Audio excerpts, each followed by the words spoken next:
नमस्ते। जाड़ों की नरम धूप और पार्क में बैठकर आपसे बात करने का आनंद ही कुछ और होता है।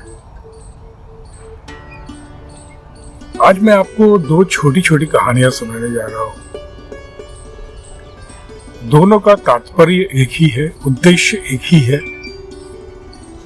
केवल कहानियां डिफरेंट तरह से बयान की गई हैं, डिफरेंट लोगों के साथ डिफरेंट रीजंस में बुनी गई है। एक रिसर्चर थे, ब्रिटिशर थे। वो साउथ अफ्रीका के किसी एक विलेज में जाके उन्होंने एक एक्सपेरिमेंट करना चाहा। वो ये देखना चाहते थे कि बच्चों में आपस में compete करने की भावना कितनी बलवती हो।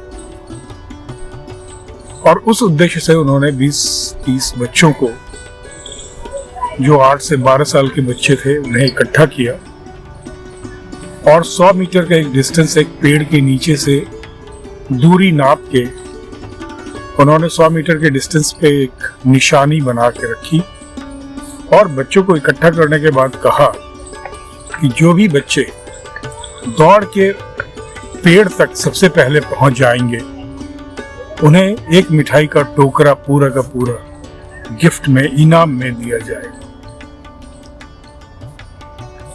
बच्चे खुश हुए। उसके बाद उन्होंने कहा, बस 2 मिनट के बाद तैयारी शुरू की। उन्होंने मिठाई का टोकरा पेड़ के नीचे रख दिया और उसके बाद उन्होंने बच्चों को कहा कि अब शुरू हो जाना है। मैं 3 गिनूंगा, तुम लोग 3 की आवाज सुनते ही दौड़ जाना। उन्होंने देखा कि बच्चों ने आपस में हर्डल किया, एक दूसरे से कुछ अपने लैंग्वेज में बातें की। वो लैंग्वेज ज़ुलू लैंग्वेज था, उन्हें समझ में आ नहीं रहा था।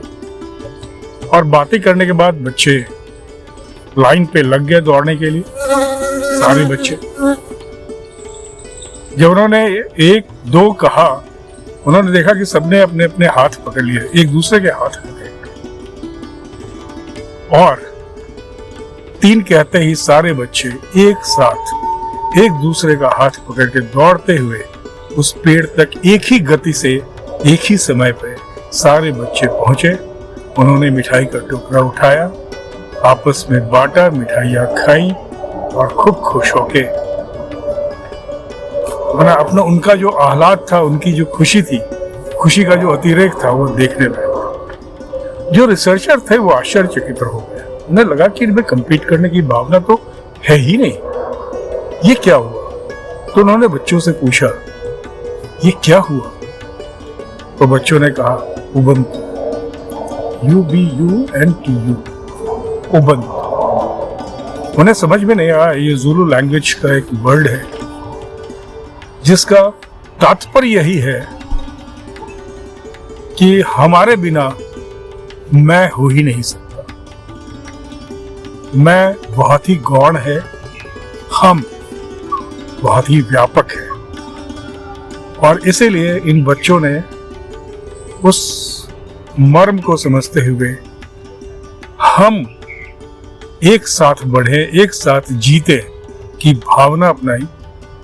और एक आदमी अगर वो जीत जाता और उसे वो टोकरा मिलता तो उसे उतनी खुशी नहीं मिलती जितनी कि सबकी जीत में। This is called taking care of each member of the team. So दूसरी स्टोरी अब मैं आपको सुनाता हूँ। ये बच्चों के नर्सरी स्कूल में काफी प्रचलित है।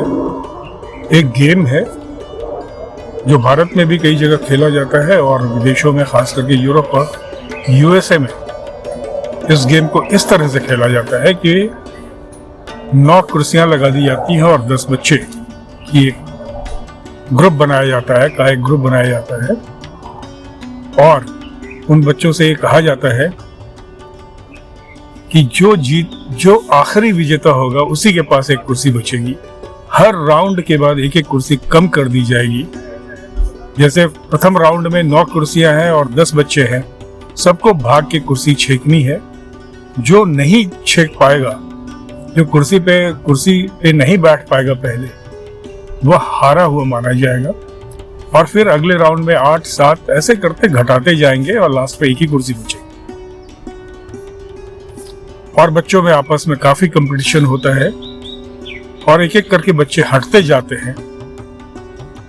आखिर में एक ही बच्चा होता है जो एक कुर्सी पाता है, जो लास्ट कुर्सी होती है, और वही विजेता घोषित होता है। बाकी 9 के 9 बच्चे पराजित घोषित कर दिए।